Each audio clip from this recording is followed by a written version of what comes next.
유대인들은 매일 613가지의 율법 또는 계명을 지킨다고 합니다.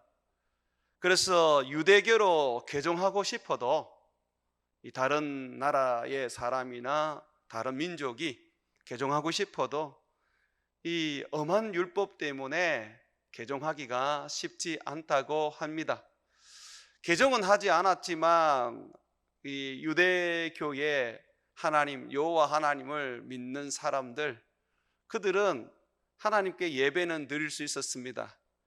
그러면서 몇 가지, 10가지도 되지 않는 계명을 지키라고 그렇게 말합니다.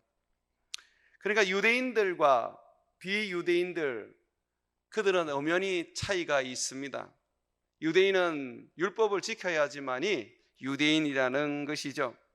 자, 이런 유대인들 중에서 특별히 바리새인과 서기관들은 율법 교사로서 일반 유대인들보다 더 많은 율법과 또 계명을 지켜 행해야 합니다. 좀 더 많은 어떤 의로운 삶을 살아야 한다는 것이죠. 유대인들에게 있어서 계명을 지키는 것은 곧 의로운 삶이라고 그렇게 여겼습니다. 물론 이 계명을 지키는 것 외에 금식 기도를 한다든지 구제를 한다든지 이런 것도 의로운 삶에 속했습니다. 그래서 의인이 되어야지만이 하나님께서 기뻐하시고 자기의 예배를 받으시며 또한 자기의 영혼도 하나님께서 받으신다고 여겼습니다. 우리가 예수님께서 말씀하신 그 가르침 중에 세리와 바리새인의 그 기도 비유를 알고 있습니다. 거기에 보면 이 바리새인이 의를 추구하고 있는 자신의 어떤 삶을 간접적이나마 말하고 있는 모습이 나옵니다. 그게 기도의 내용인데요. 누가복음 18장 11절과 12절에 보게 되면 이제 이 바리새인의 기도가 나오는데, 바리새인이 서서 이제 기도하면서 이렇게 기도를 해요. 바리새인이 서서 따로 기도하여 이르되 하나님이여, 나는 다른 사람들 곧 토색, 불의, 간음하는 자와 같이 아니하고, 그러니까 본인은 뭐 도둑질하거나 또는 남의 것을 빼앗거나 또는 의롭지 못한 그런 어떤 거짓이나 불의한 일을 하지 않고 심지어 간음도 하지 않는다는 것이죠. 그리고 또 뭐와 같으냐면 자기는 세리와 같지 않다 그랬습니다. 예. 세금 징수원이었던 이 세금 공무원이었던 이 세리처럼 물질에 크게 욕심을 내어서 남의 것을 빼앗는 그런 자가 아니라고 했어요. 그리고 그는 또한 나는 1회에 2번씩 금식하고 소득의 11조를 드립니다 그랬어요. 이게 이제 바리새인이 하나님 앞에 내놓는 어려움이었습니다.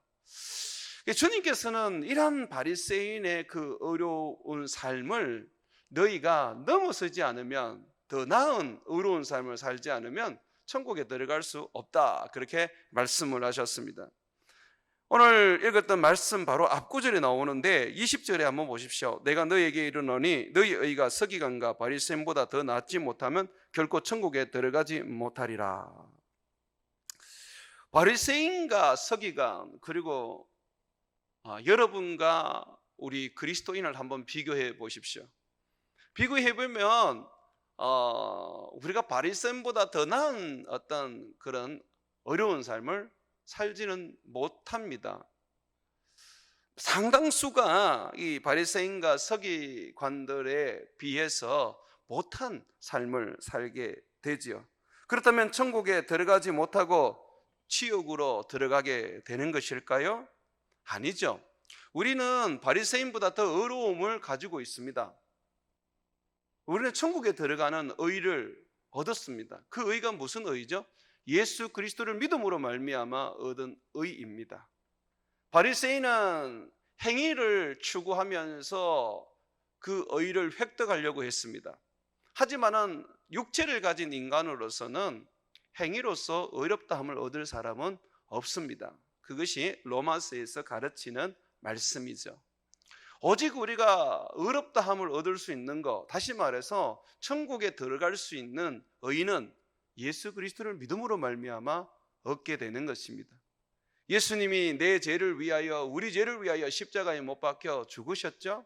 그리고 3일 만에 다시 살아나셨죠. 그가 우리의 죄를 다 속죄하시고 우리를 의롭다 하시기 위하여 살아나신 거 아닙니까? 그렇기 때문에 우리가 예수님을 믿음으로 말미암아 우리는 의롭다함을 얻게 된 것입니다. 그래서 우리는 바리새인보다 더 나은 의를 가지고 있습니다. 그런데 우리는 의를 간직하고 보관하기만 하면 된다는 생각을 가져요.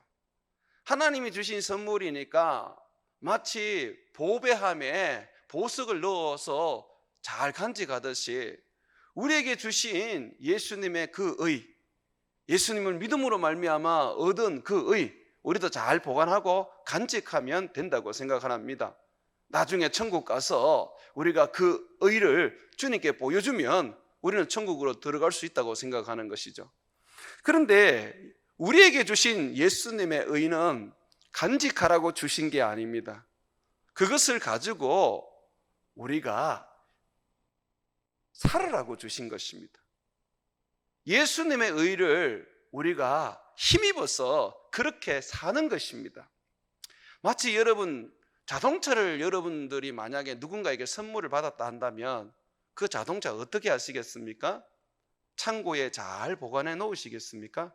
아니죠. 그걸 잘 활용을 하잖아요. 어디를 가든지 그 자동차를 몰고 다닐 거고 이 차가 필요한 곳에 항상 그 자동차를 사용할 거예요. 그거와 같습니다. 우리에게 주신 의는 활용해야 됩니다. 그 의는 우리가 살아야 하는 것입니다. 오직 의인은 믿음으로 말미암아 살리라 그랬죠. 이 믿음으로 말미암아 산다는 게 바로 의를 힘입어서 의롭게 산다는 말씀이 담겨져 있는 거예요. 예수님께서는 우리에게 의를 주셨습니다. 그리고 그 의를 행할 수 있도록 또한 성령도 주셨습니다. 여러분 안에 있는 보혜사 성령님은 예수님이 주신 그 의를 내가 행할 수 있도록, 예수님처럼 어렵게 살 수 있도록 이끌어 주시고 만들어 주시는 분이십니다. 그러니 여러분 안에 계시는 성령님을 잠재우지 마십시오. 예수님의 의를 여러분이 행할 수 있도록, 예수님처럼 어렵게 살 수 있도록 예수님의 의로 말입니다, 성령님이 여러분들을 이끌도록 하십시오. 가만히 계시면 안 됩니다. 성령을 믿고 성령을 힘입어서 의를 행하십시오.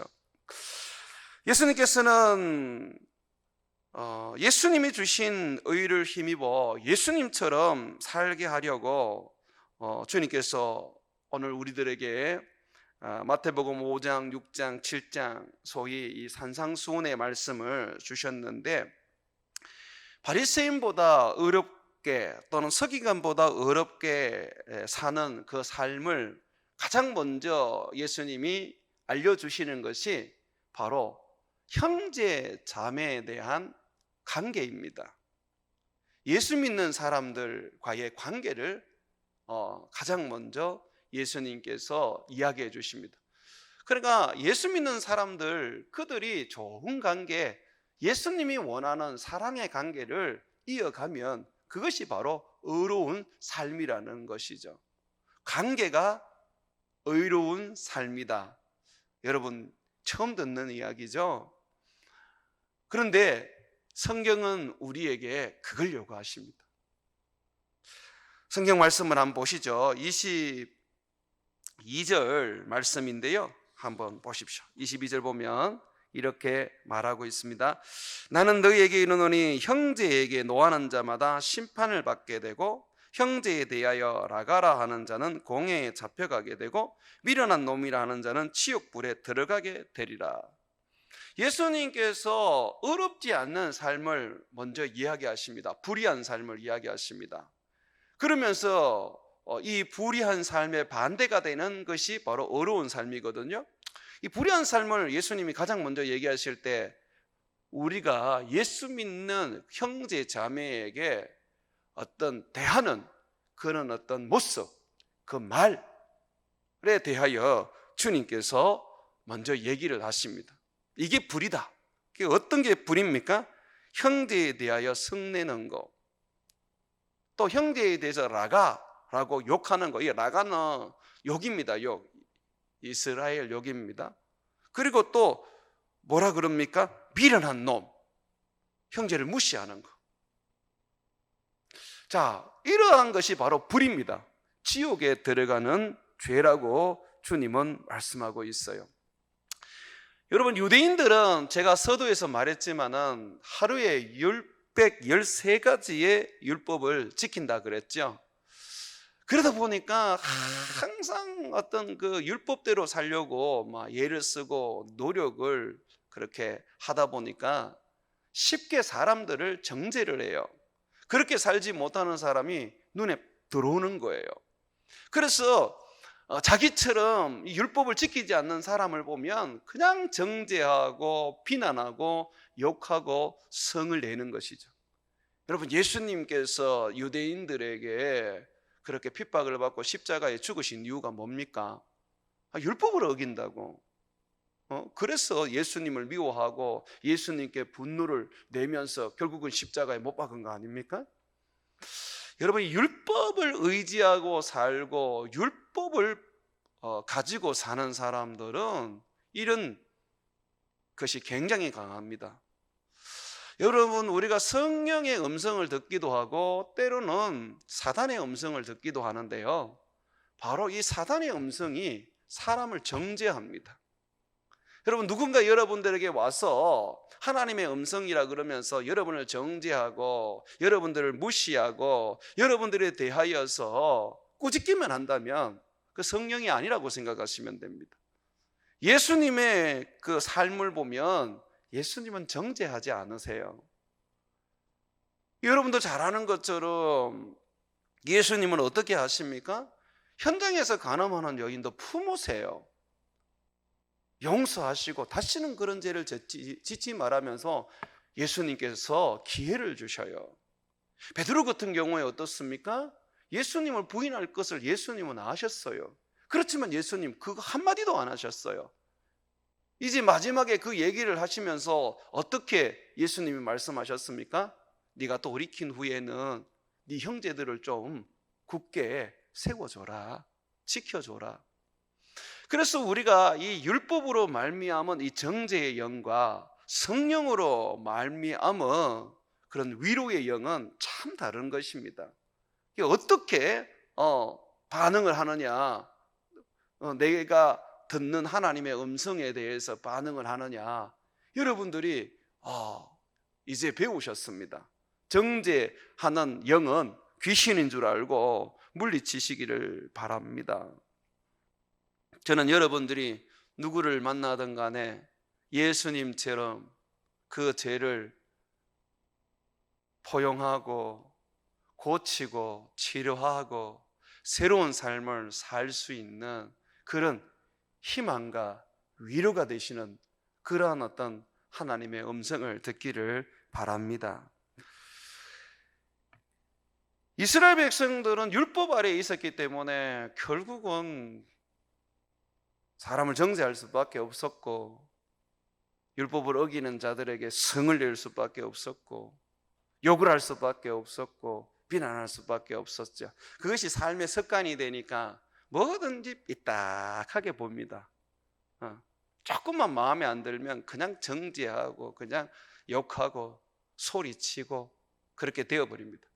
그래서 이러한 습관에 물들어 있는 유대인들을 바로잡기 위해서 예수님은 형제, 자매에 대한 너희들의 관계, 그것은 존중의 관계가 되어야 한다. 성을 내어서도 안 되고 욕을 해서도 안 되고 무시하고 멸시해서도 안 된다. 우리는 우리의 삶 속에서 오늘 예수님의 말씀을 내 삶에 한번 적용해 봐야 합니다. 나는 어떤 사람인가? 우리가 성내기를 잘하고 또 욕하기를 잘하고 사람을 무시하고 멸시하기를 잘한다면 우리는 빨리 우리 자신이 뭔가 지금 잘못되어 가고 있구나 하는 것을 인정해야 합니다. 그리고 주님 앞에 나와서 내 마음이 바뀌고 내 말이 바뀌고 내 삶이 바뀌도록 해야 합니다. 습관이 돼서는 안 됩니다. 저도 경상도 사람이다 보니까 이 성을 잘 내요.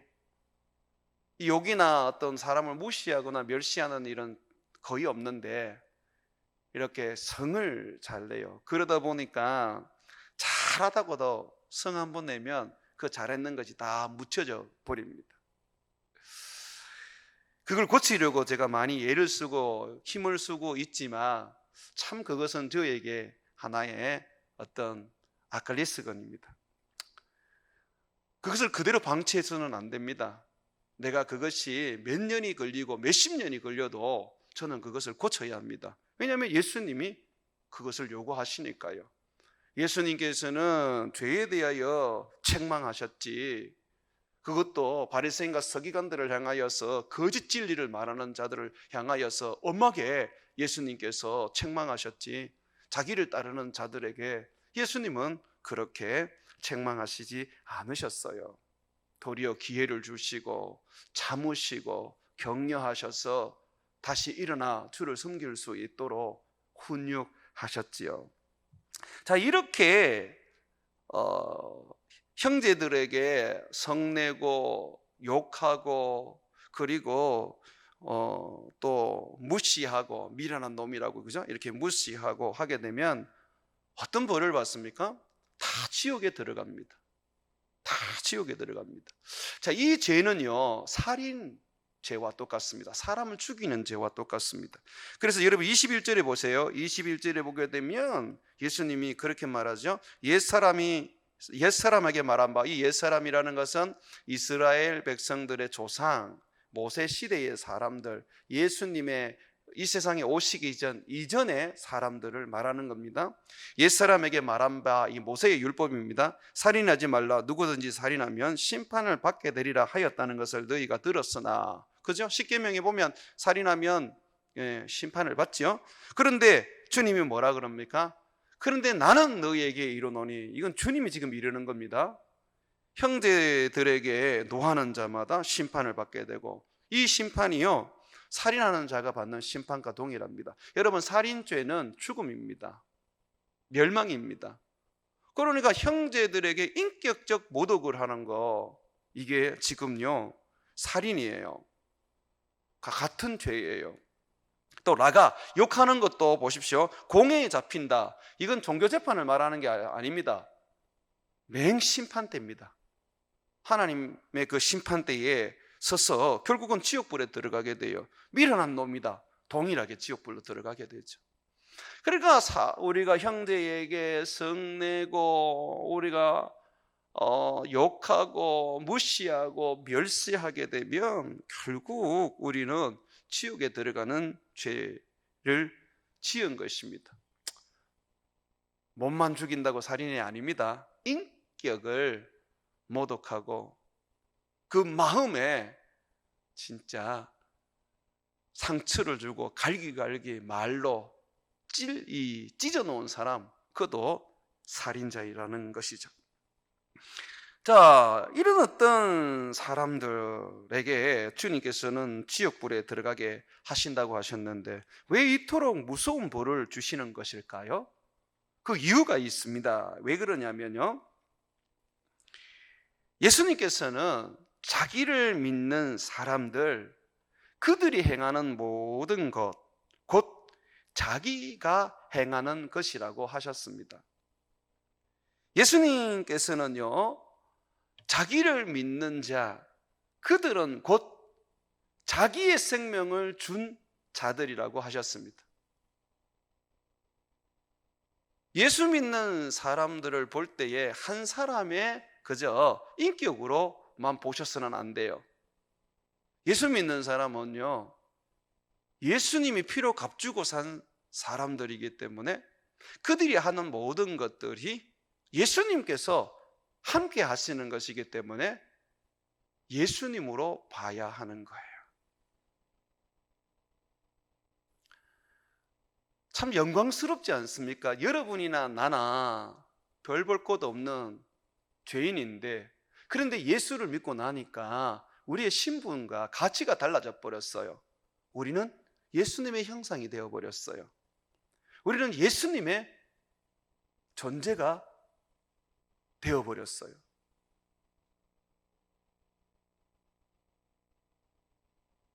사울이요, 예수 믿는 사람들을 박해할 때 예수님께서 이 사울에게 나타나셔서 뭐라 그랬습니까? 예수님은요, 사울이 예수 믿는 사람 박해할 때 하늘나라에 계셨어요. 그런데 예수 믿는 사람을 박해할 때에 사울에게 나타나셔서 이렇게 말씀하셨습니다. 사울아, 사울아, 네가 왜 나를 박해하느냐? 예수 믿는 사람을 박해하는 것이 곧 예수님을 박해하는 것이라고 말씀하셨어요. 또 예수님께서 마태복음 25장에 보게 되면 이제 모든 사람을 행위대로 심판을 하는데, 의를 행한 사람들은 오른편에 양과 같이 두시고, 불의를 행한 사람들은 왼편에 염소와 같이 그렇게 구분해서 두셨어요. 그러면서 예수님께서 이 양과 같은 의를 행한 사람들에게 뭐라 그러냐면, 야, 내가 목마를 때 너는 물을 갖다 주었고, 배고플 때 너는 밥도 갖다 주었고, 내가 감옥에 있을 때 와서 돌아보았고, 헐벗었을 때에 너는 입을 것도 내게 주었다. 너는 내게 위로해 주고 너는 나에게 따뜻하게 주었다 라고 그렇게 말합니다. 그러면서 너에게 예배대한 영생을 상속받으라 그래요. 그랬더니 의인들이 뭐라 그러냐면, 예수님, 우리가 언제 그랬습니까? 우리는 예수님께 그렇게 한 적이 없는데요. 그랬더니 예수님이 하시는 말씀이, 여기에 있는 작은 자에게 한 것이 바로 내게 한 것이다. 여러분, 그렇다면요, 우리가 형제들에게, 자매들에게 성내고 욕하고 무시하는 것은 누구를 욕하고 누구를 무시하는 겁니까? 예수님을 욕하고 예수님을 무시하는, 끔찍하지 않습니까? 나를 위하여 십자가에 죽으신 예수님, 나의 주인이신 예수님, 누구보다도 내가 사랑하는 예수님, 그런데 내가 형제, 자매를 욕하고 무시하고 그들에게 성을 낸다는, 분노를 낸다는 것은 결국은 예수님께 그렇게 하는 거입니다. 예수님께서는요, 어린아이라 할지라도 그들이 내 이름으로 일컫는 믿는 자라면 너희가 그들을 영접하면 곧 나를 영접하는 거라 그러셨어요. 예수님을 믿는 사람이 노인이든 어린아이든 청년이든 또는 장년이든 의미 없어요. 누구든지 예수를 믿기만 하면 그 사람은 바로 예수 그리스도를 모시고 있는 분이고, 그리스도께서 그 사람과 동일시합니다. 우리 교회 외국인들, 그들이 예수 믿으러 와요. 예수님 믿으신 분들이에요. 여러분, 그분들 함부로 대하시면 안 됩니다. 예수님이 그들과 함께 계셔요. 예수님이 그들과 동일시 하시는 거예요. 여러분들이 그들에게 옷을 사주면 예수님께 옷을 사주는 거고, 그들에게 밥을 사주면 예수님께 밥을 사드리는 거예요. 그게 여러분들의 다 상급이 될 겁니다. 마태복음 18장 5절과 10절에 되게 보게 되면 예수님 이렇게 말합니다. 누구든지 내 이름으로 이른 어린아이 하나를 영접하면 곧 나를 영접함이니, 누구든지 나를 믿는 이 작은 자 중 하나를 실족하게 되면, 그러니까 구덩이에 빠뜨린다라는 건데요, 교회를 다니다가 나 때문에 교회를 안 다니고 예수님을 믿는데 나 때문에 예수님을 안 믿고, 그죠? 그렇게 실족하게 되면 차라리 연자맷돌을 그 목에 달려서 깊은 바다에 빠뜨려지는 것이 나으니라. 지금 많은 교회들이나 많은 목회자들, 그리고 우리들의 자녀들이 예수 그리스도를 욕되게 하는 일들을 참 많이 합니다. 예수 안 믿는 사람들이 그들의 삶 때문에 실족하는 경우가 너무 많고요. 이제 예수님을 믿는 사람들도 그런 분들 때문에 믿음에서 떠나버리는 사람들도 많아요. 그 사람들은 오늘 성경 말씀처럼 연자맷들을 목에 달고 바다에 빠지는 게 훨씬 나은 분들입니다. 그러니 여러분, 우리가 행동 함부로 하면 안 돼요. 우리가요, 사람들에게 말 함부로 하면 안 됩니다. 나는 돕는다고 한 말인데 그것이 실족하게 되면, 나는 잘하겠다고 한 말인데 그것이 그 사람을 무시하게 되면 그 죄는 우리가 다 갚아야 됩니다. 보십시오, 그렇게 말하고 있지 않습니까? 실족하게 하는 일들이 있음으로 말미암아 세상에 화가 있도다. 왜 화가 있습니까? 예수 믿는 사람들을 실족하게 하기 때문이죠. 자, 계속해서 말씀하고 있습니다. 실족하게 하는 일이 없을 수는 없으나 실족하게 하는 그 사람에게는 화가 있도다. 없을 수는 없지만, 실족하는 일이 없을 수는 없지만, 그러나 그 일을 저지르는 사람은 화가 있다고 말합니다. 그래서 성경은 이렇게 강하게 예수님의 말씀을 담아 놓았습니다. 내 손이나 내 발이 너를 범죄하게 하거든 어떻게 하라 그럽니까? 찍어버리라고 말합니다. 장애인이나 다리 저는 자로 영생에 들어가는 것이 두 손과 두 발을 가지고 영원한 불에 던져지는 것보다 나으리라. 내가 죄를 지어서 형제들을 실족하게 만들고 자매들을 실족하게 만들 것 같으면 차라리 그 실족하게 만드는 손이나 다리나 또는 혓바닥이나 다 잘라내고 장애인으로 그냥 천국에 가는 것이 낫다라고 말하고 있습니다. 만일 내 눈이 너를 범죄하게 하거든 빼어버리라. 한 눈으로 영생에 들어가는 것이 두 눈을 가지고 지옥불에 던져지는 것보다 나으리라. 삼가 이 작은 자 중에 하나도 업신여기지 말라. 너희에게 말하노니 그들의 천사들이 하늘에 계신 내 아버지 얼굴을 항상 배옵느니라. 이 어린아이들, 예수 믿는 이 어린아이조차도 주님이 보호하시고 지키시고 그들을 천국으로 이끌기 위해서 천사를 보내주셨대요. 이런 말씀 속에서 우리가 수호천사라는 말을 이렇게 만들어내기도 하지요. 천사는 주님께서 부리는 종 아닙니까? 근데 지금 누구를 섬기라고 보낸 겁니까? 예수 믿는 사람, 어린아이라 할지라도 그들을 섬기라고 보내주신 것이죠. 그렇기 때문에 여러분, 예수 믿는 사람한테 함부로 말하지 마십시오.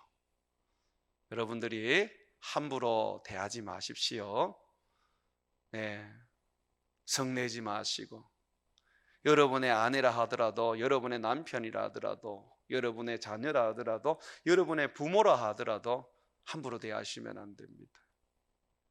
그분들은 다 예수님께서 함께 하시는 분들입니다.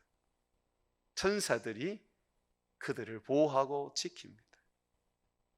그 천사들이 매일마다 아버지의 얼굴을 본다고 말하고 있어요.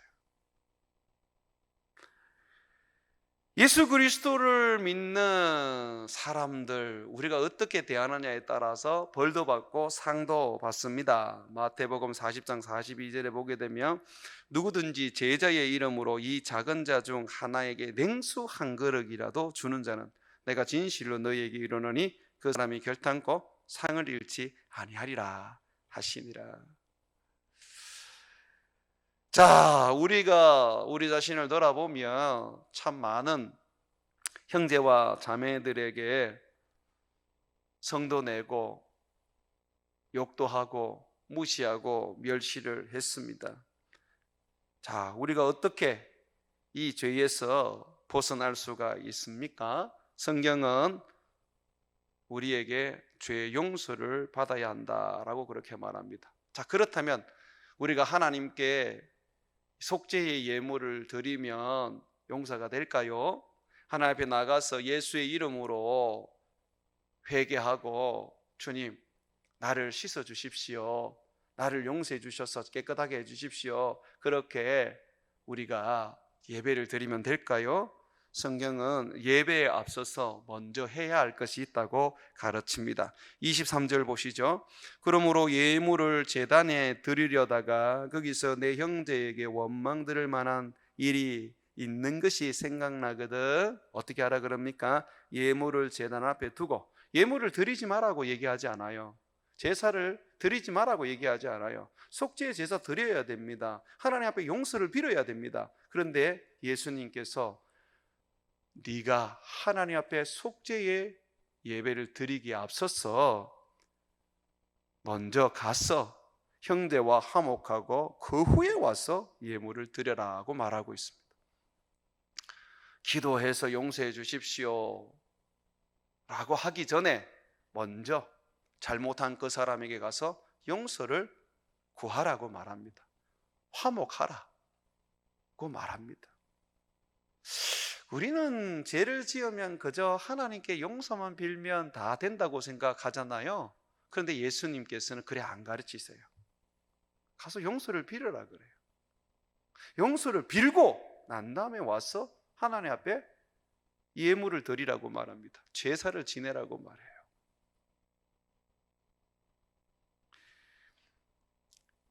밀양이라는 영화에 보게 되면 아이를 죽인 한 살인마가 교도소에서 예수님을 믿게 되죠. 아이를 잃었던 엄마가 또 예수님을 믿으면서 나중에 그 죄인을 이제 용서하려고 이제 면회를 하는데, 교도소에서 그죠, 면회를 하는데 이 아이를 죽인 이 살인자가 자기는 예수를 믿어서 다 용서를 받았다고 말을 합니다. 그때에 이 아이를 잃었던 엄마, 예수님을 믿고 이제 그 사람을 용서하겠다고 마음을 먹었던 이 엄마가 굉장히 분노하면서 이런 얘기를, 내가 너를 용서해 주지 않았는데 도대체 누가 용서해 줬단 말이냐. 여러분, 그게 성경이에요. 나 혼자 제 문제 해결하면 되는 거 아닙니다. 사람에게 잘못한 것은 반드시 용서를 구해야 합니다.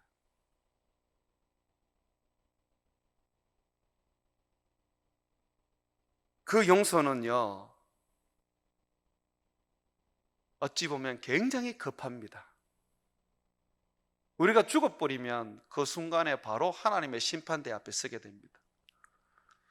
하나님의 심판대 앞에 서게 되는데, 우리가 그 심판대 앞에 섰을 때는 우리가 행한 대로 벌을 받게 되어 있거든요.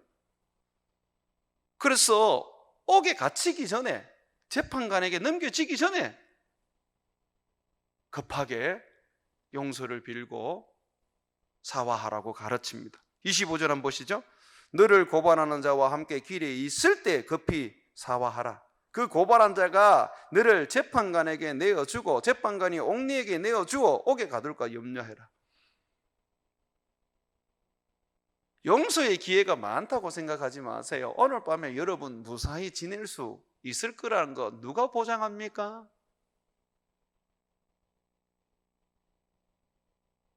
생각나게 할 그때 바로 용서를 구하십시오. 내가 잘못했는 그 사람과 함께 있을 때 바로 용서를 구하십시오.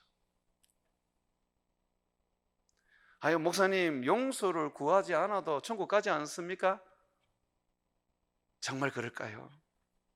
여러분 안에 있는 성령께서 여러분들을 용서 빌도록 하십니다.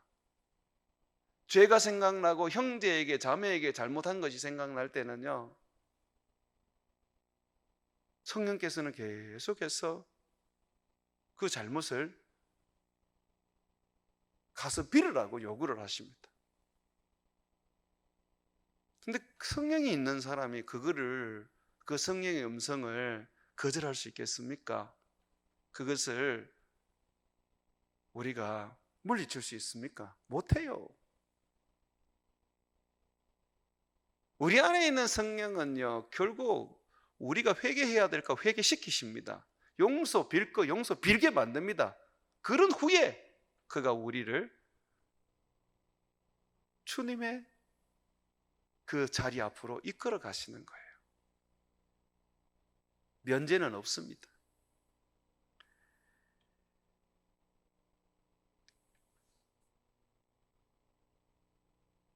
그런데 이렇게 또 생각하시는 분도 있을 겁니다. 목사님, 진심으로 내가 형제에게 자매에게 용서를 빌었는데 상대방이 용서해 주지 않으면 어떻게 하나요? 진심으로 빌었는데 또 여러 번 정말 용서를 빌었는데 상대방이 용서해 주지 않는다면 그 사람은 형제요 자매가 아닙니다. 그리스도 안에서 반드시 용서를 빌어야 하는 것과 같이 용서를 해줘야 합니다. 용서 안 해주면 성령이 있는 사람은 견디지를 못해요. 마음이 괴로워서. 예수 믿는 사람치고 자기에게 죄 지은 사람을 용서해 주지 않는다, 있을 수 없는 일입니다. 왜냐하면 내가 용서를 해주지 않으면 하나님도 나를 용서해 주지 않습니다. 하나님이 나의 죄를 용서해 주지 않으면 내 영은 결국은요 죽어버려요. 하나님과 분리돼 버려요. 그 영혼이 얼마나 병들고 고통스러운지 아세요? 마태복음 6장 14절과 15절에 보게 되면 너희가 사람의 잘못을 용서하면 너희 하늘 아버지께서도 너희 잘못을 용서하시려니와 너희가 사람의 잘못을 용서하지 아니하면 너희 아버지께서도 너희 잘못을 용서하지 아니리라. 우리가 회개하면 하나님 다 용서해 준다 그러잖아요. 아닙니다. 내가 먼저 용서해 줘야 합니다. 내가 가서 용서를 빌어야 합니다. 화목하지 않고는 하나님의 아들이라 일컬음을 받을 수가 없어요.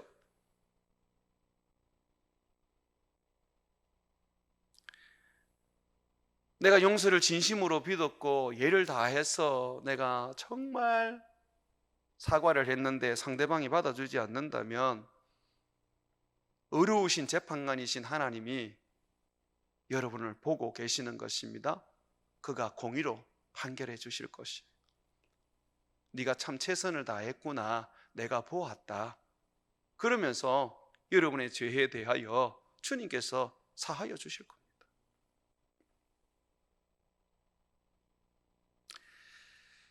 자, 우리가 성을 내고 멸시하고 무시하고 욕하고 난 다음에야 이 용서를 또 이제 받는 건데, 참 용서받는 것도 힘든 거고 성을 내는 것도 힘든 거고 형제를 무시하고 멸시하는 것도 참 그것도 어려운 일입니다. 그래서 처음부터 있잖아요, 교회 안에서 예수 믿는 사람들 안에서는 좋은 관계, 사랑의 관계 맺어야 됩니다. 성내지 않아야 하고, 그리고 멸시하지 않아야 되고, 욕하지 않아야 되고, 무시하지 않아야 합니다. 어떻게 하면 될까요?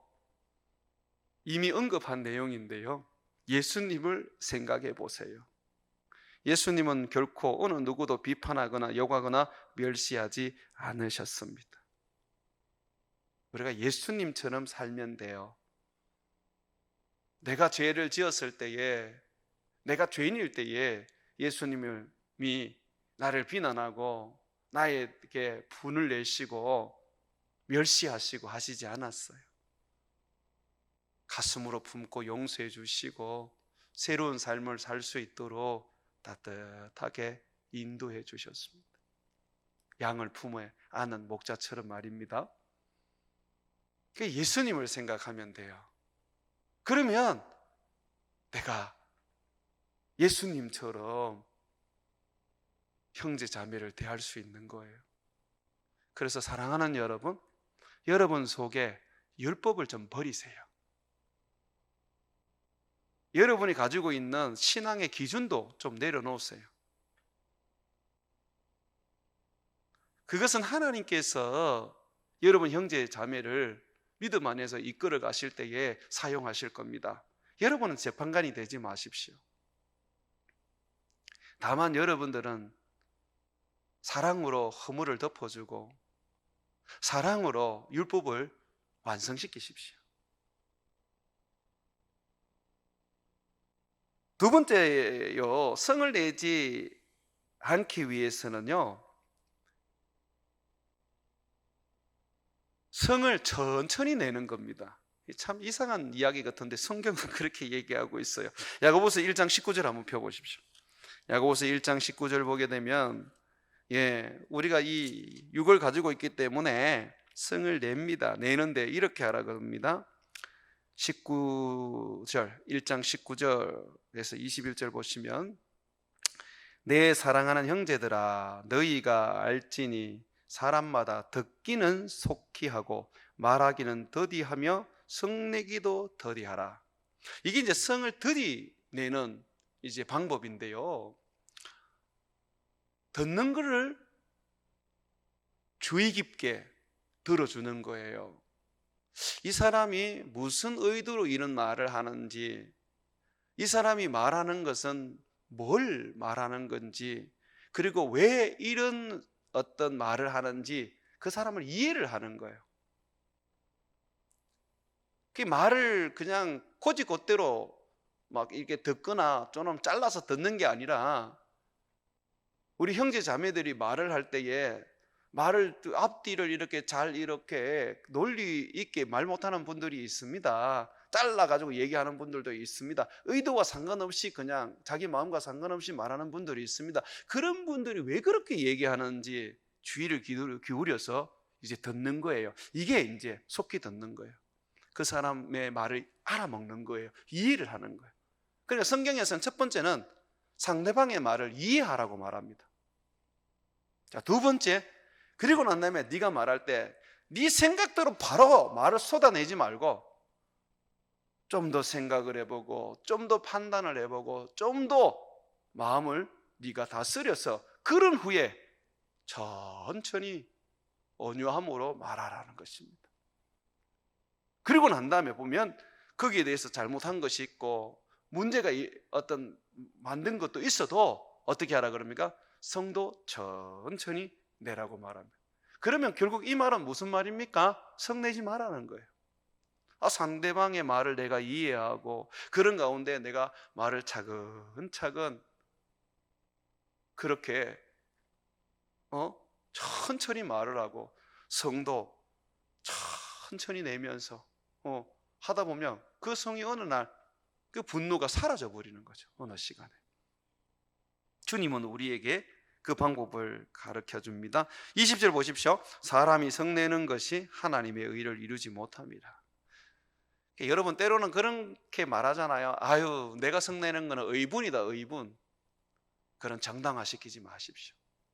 그동안 아무리 잘하셔도 성 한번 내면 다 날아가는 겁니다. 그래서 성내는 것 그 자체가 하나님의 의를 이루지 못한다, 그렇게 말합니다. 그러면서도 보십시오. 그러므로 모든 더러운 것과 넘치는 악을 내어버리고, 내 안에 모든 더러운 것과 악을 내어버리면 성을 내지 않습니다. 너희 영혼을 능히 구원할 바 마음에 심어진 뭐요? 말씀을 온유함으로 받으라. 여기 보면 심어진 말씀을 온유함으로 받으라 그래요. 내 마음에 이미 심어진 말씀을 온유함으로 받으라. 말씀을 다시 떠올리는 것입니다. 말씀을 다시 생각하는 것입니다. 말씀을 다시 듣는 거예요. 그래서 여러분 화나는 일이 있으면요, 성경을 다시 읽는 거예요. 그러면서 하나님의 그 말씀을 온유함으로 내가 받아들이는 거예요. 온유함이라는 것은 그죠? 절대적으로 받아들이는 것입니다. 차분하게 받아들입니다. 그러면 성내는 것이 줄어들어요. 저도 이걸 오늘부터 해보려고 합니다. 이 삶을 내가 살아서 가장 그런 어떤 부분에서 제가 약점이 되고 있는 이 성내는 부분을 좀 해결해야 되겠다 싶어요. 자, 그리고 있지 않습니까? 내가 어떻게 또한 이 형제들에게 욕하지 않고 무시하지 않고 또 멸시하지 않을 수 있을까? 자, 이 욕하고요, 무시하고 멸시하는 것은 100% 교만해서 그렇습니다. 나보다 못한 거예요, 상대방이. 그러니까 무시가 되고 멸시가 되는 것이죠. 그래서 예수님께서는 남을 낮게 여기라 그랬어요. 나보다 낮게 여기라. 그래서 저 사람을 나보다 높게 여기고 낮게 여기면요, 우리가 쉽게 욕이 안 돼요. 존중이 돼요. 무시가 안 돼요. 멸시가 안 되는 것이죠. 부부 싸움이 안 되려고 그러면 배우자를 나보다 더 낫다고 여겨야 되는 거예요. 나보다 못하다고 생각하니까 자꾸 서로 이 부부 간에 다툼이 생기고 욕하고 서로 무시하게 되는 거죠. 부부 싸움에서 제일 힘든 어떤 그 부분이 바로 욕하고 무시하고 멸시하는 거랍니다. 성내는 거는 괜찮대요. 서로가 성내니까 똑같은데, 무시하고 멸시하고 욕할 때는 그때부터는 인격의 살인을 당하는 거예요. 그러면 회복될 수가 없는 것이죠. 그래서 예수님께서는 항상 우리들에게 종과 같이 형제들의 발을 씻겨라 그랬습니다. 그래서 여러분들은 이 자세를 좀 가지시면 돼요. 저와 함께. 내 형제 자매들을 내가 발을 씻어주는 종이다. 또한 마땅히 생각할 이상의 것을 생각하지 말고 자기의 자리를 넘어서지 않으면 됩니다. 마치 자기가 뭔가를 가르치려 들고 자꾸 뭔가를 자기가 바로 잡으려고 들다 보면 결국은 교만하게 되고 무시하게 되고 멸시하게 됩니다. 그래서 예수님은요, 선생이 되려고 하지 말라고 그렇게 제자들에게 가르쳤어요. 우리 야고보서 3장 1절과 6절 한번 봅시다. 자, 이 마지막 내용인데 한번 들어보십시오. 형제들아, 너희가 선생된 우리가 더 큰 심판을 받을 줄 알고 선생이 많이 되지 마라. 그런데 교회 안에는 선생이 되려는 사람이 너무 많아요.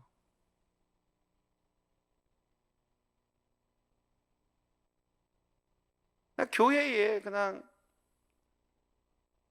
직분만, 중직만 받으면 그때부터 막 교인들을 가르치려고 들어요. 조금 하나님의 말씀을 듣는다 싶으면 그때부터 막 가르치려고 들고 사람들에게 지적질하면서 막 그렇게 잘못된 길을 바로 잡으려고 그래요. 근데 여러분 아세요? 더 큰 심판이 있습니다. 저는 목회가 힘들어요. 행복하지가 않아요. 왜 그러냐면 바로 이것 때문에 그렇습니다. 내가 좀 더 높은 인격이 되고 내가 어떤 말씀에 있어서도 충분하게 그렇게 내가 살아가는 그런 어떤 능력이 좀 되면 좀 목회를 해더라도 재미있을 것 같아요. 내가 그렇게 사니까. 그런데 내가 그렇게 살지를 못하니까 나름대로 최선을 다해서 목사답게 살려고 애쓰고 힘쓰지만은 그런 모습이 많이 미약하니까 참 힘이 들어요. 나는 그게 힘듭니다. 그래서 지금이라도 주님이 목회 그만하라 그러면 전 안 할 자신이 있어요. 왜냐하면 내가 목회라 한다는 것은 결국 말씀 맡은 자이고 말씀대로 살아야 되는데 이 말씀대로 못 사는 게 내가 힘이 들거든요. 말씀대로 살려고 몸부림치며 기도하고 말씀대로 살려고 애쓰고 힘쓰지만은 잘 되지 않아요. 이 말씀을 깨달을 때 기쁨이 있는 반면에요, 여러분들에게 이 전하기 위해서 말씀을 연구하다 보면 그 깨달음이 때로는 내게는 참 힘의 교움이 되기도 해요. 왜냐하면 나는 그래 못 사니까. 그래서 그렇게 살아야 되는 거예요. 그렇게. 성경에 보십시오. 형제들아, 너희는 선생된 우리가 더 큰 심판을 받을 줄 알고 선생이 많이 되지 마라 그럽니다. 선생은 말로서 사역을 하는데요, 보십시오. 우리가 다 실수가 많으니 만일 말에 실수가 없는 자라면 곧 온전한 사람이라 능히 온몸도 굴레를 세우리라. 이게 뭐냐면 욕하고 비난하고 이런 것들을 이야기하는 것이 아니라 말의 실수라는 건 뭐냐면 바르게 못 가르치는 걸 말합니다. 바르게 가르친다면 문제가 되지 않고 도리어 온몸을 제어할 수 있는 그런 어떤 그런 능력이 되지만, 그러나 말에 실수를 하게 되면 결국은 그것으로 말미암아 2단도 되고 3단도 되고 하나님으로부터 떨어져 나가기도 하고 결국 연자맷돌을 목에 달고 물에 빠져야 되는 거예요. 3절에 보시면 우리가 말들의 입에 재갈 물리는 것은 우리에게 순종하게 하려고 그 온몸을 제어하는 것이라. 또 배를 보라. 그렇게 크고 강풍이 밀려가는 것들은 지극히 작은 키로서 사공의 뜻대로 운행하느니 이와 같이 있지 않습니까? 말에 재갈을 먹이고 또 어떤 이 배를 움직이는 이 키, 이게 다 혀거든요. 말이거든요. 5절에 이와 같이 혀도 작은 지체로 내 큰 것을 자랑하도다. 보라, 얼마나 작은 불이 얼마나 많은 나무를 태우는가. 혀는 곧 불이라. 불의의 세계라. 혀는 우리 지체 중에 온몸을 더럽히고 삶의 수레바퀴를 불사르나니 그 사르는 것이 지옥불에서 나느니라. 결국은 이 범죄의 시작은 혀에서 나옵니다. 그러니 여러분 보십시오. 선생된 우리가 얼마나 이 혀로 인해서 큰 범죄를 저지릅니까? 그러므로 사랑하는 여러분, 여러분들의 인생 속에서 선생을 찾고 되려고 하지 마십시오. 선생이 된 자들은, 주님의 부르심으로 그 길을 가야 되는 자들은 더욱더 자기를 쳐서 말씀 앞에 복종하라고 뿐만 아니라 선생답게 더욱더 성경을 연구하고 깨달아서 그 말씀대로 올바르게 가르쳐야 합니다. 성경을 배우지 않고 성경을 모르는 분들이 교회 안에서 성경을 이용해서 성도들을 가르치다 보면 큰일 납니다. 제가 다시 말씀드립니다.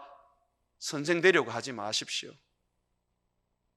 교회가 허락하는 만큼, 교회 당회가 허락하는 만큼, 목사가 인정하는 만큼만 사역을 하십시오. 배우지도 못하고 알지도 못하면서 뭔가 된 것처럼 뭔가 하려고 하게 되면 결국은 주님으로부터 큰 심판을 받게 되는 것입니다. 사랑하는 성도 여러분, 여러분들의 삶 속에 항상 말씀 붙잡고 말씀을 힘입어 살아가기를 원합니다. 자, 오늘 우리는 형제와의 관계, 자매와의 관계에 대해서 배웠습니다. 절대로 성내지 말고, 무시하지 말고, 멸시하지 말고, 욕하지 않는 그런 삶을 통하여 존중하고 귀하게 여기고 축복하는 저와 여러분 되시기를 주의 이름으로 축원을 드립니다.